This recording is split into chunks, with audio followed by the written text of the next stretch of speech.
Honorable Trollip.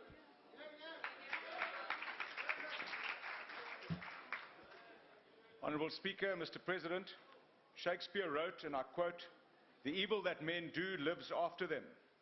The good is oft interred with their bones, so let it be with Caesar." Mongameli, njengoBrutus, andizanga namhlanje ukuncoma. Imbongi zakho zenele kwecala.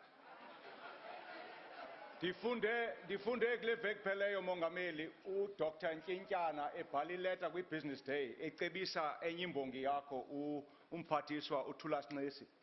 Esithi ndiyaquota ke, and I quote, "It is fine if party apparatchiks choose to shine the president's shoes, but don't ask the electorate to help you," close quote.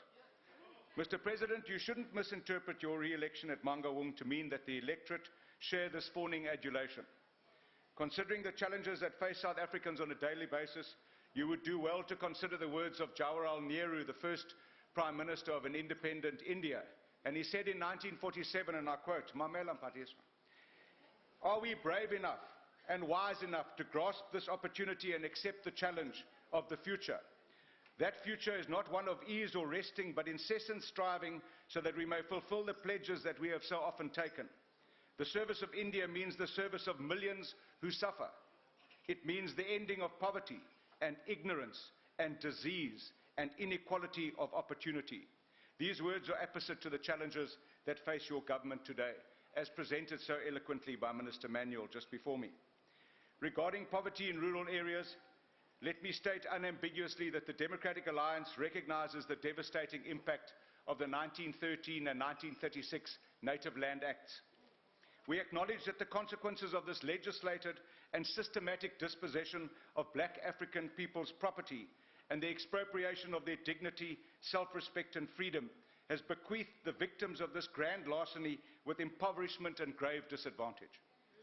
This needs to be redressed, Honourable President, much better than the ANC has done to date. Your latest promises, though, with regard to the reopening of the land claims process, smack of ill-conceived and certainly unbudgeted political opportunism, especially in the light of the failure of the land reform program, where the minister involved, Minister Nkwinti, by his own admission says that 90% of these programs have failed. Mr. President, you should know that the two ministers tasked with land and agrarian reform, Ministers Nkwinti and Peterson, have become renowned for tilting at windmills in a vain endeavour to find scapegoats for their own spectacular failure in this regard. The snail's pace of land reform and the related agricultural productivity decline has much less to do with willing seller, willing buyer than it has to do with the cost of recapitalizing failed land reform projects and incompetent and corrupt officials. Your public endorsement of the National Development Plan is positive, Mr. President. It has hopefully brought an end to your uncomfortable egg dance performed to the tune of Zwelinzima Vavi and your disagreeable lapdog Bladen Zimande. What remains for you to do is to ensure that your Mbongis and their departments implement the plan.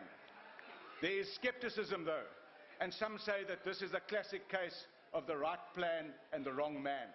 And Mr. President, let me tell you, don't count on Minister Chabane's Department of Monitoring and Evaluation to ensure that this happens. Rather than holding separate and secret and exclusive meetings with the various agricultural stakeholders, where government commitments and intentions are almost always ambiguous, you or your Deputy President should rather have called the agitators, who are the actual originators of the unprotected strike and thuggish behaviour in the Western Cape, and explain to Deputy Minister Fransman, Tony Ehrenreich and their acolytes that the destabilisation of the agricultural sector will have catastrophic job loss consequences. And the net result will be an increase of costs to the entire value chain that inevitably affects the poorest the worst. Abantu abachitha umsebenzi ngotshaba womntu wonke ohlutshwa yindlala. Aba bantu bachitha imisebenzi, ama-communist no-COSATU bachitha njena imisebenzi yonke le mihla. Your undertakings about how you will deal with violent protests will only gain credibility, Mr. President, if you investigate and prosecute the perpetrators of violence in the Western Cape farm worker strikes through the priority courts that you mentioned. Sibone izolo, ba inkokeli ze-civics zase-Stakespruit sezibanjiwe, zimangelwe. Sizawubona ba eza inkokeli beziqhuba le violence apha eNtshona Kapa banazo zizawulandelwa. Despite the Deputy President's assurances to farmers and commercial agricultural organizations, that government has a vested interest in farming being profitable, the self-styled Western Cape Robin Hood, Tony Ehrenstreich, and his gang members continue to adopt the strategy that Spanish philosopher Jose Ortega Gasset classically described, and I quote, "When there is a shortage of bread, they burn down the bakeries. They demand higher pay despite unemployment, destroy the means of production and employment, and strike while fruit which pays their wages rots on the trees and vines." In Spain, for example, workers demand lower pay and chant shed wages, not jobs.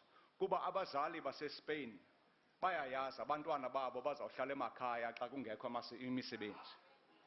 What is most galling in this regard is that Minister Peterson has adopted a shop steward mentality throughout the standoff and has disabused at least 10 million rands worth of taxpayers' money to fan the flames of unrest instead of seeking a speedy and mutually acceptable and sustainable resolution to save an already very precarious yet economically critical sector of our economy.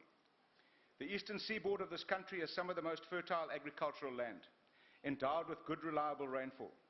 This area is also home to 3 former Bantustans, KwaZulu, eCiskei and eTranskei. These areas and millions of people who live there remain as disadvantaged, unproductive and dependent as they were during apartheid. The abominable Ngonyama Trust Act legislates the citizens that live on its land, like those in the former Transkei and Ciskei, to an extra-constitutional existence where the basic and founding provisions espoused in Chapter 1 of our Constitution are abrogated and remain a figment of especially the women who live there's imaginations. Instead of entrenching the prejudicial inequalities experienced by millions of South African citizens living on communal land, why, Mr. President, don't you start immediately to redress this by granting all people who live on communal land the ownership of their land? Why don't you give all beneficiaries of RDP houses freehold title to their homes? Why don't you ask Honourable Derek Hanekom why the people who farm in the Cat River have gone bankrupt because they are waiting for their title deeds that he promised them in 1995? If economic empowerment and social emancipation is what you mean by providing a better life, you can do this one thing and the lives of millions of South Africans will start to improve, simply by removing the yoke of landlessness and state-designed dependency. That, Mr. President, in the words of Jawaharlal Nehru, and I quote, "If you are brave enough and wise enough to grasp this opportunity and accept the challenge of the future."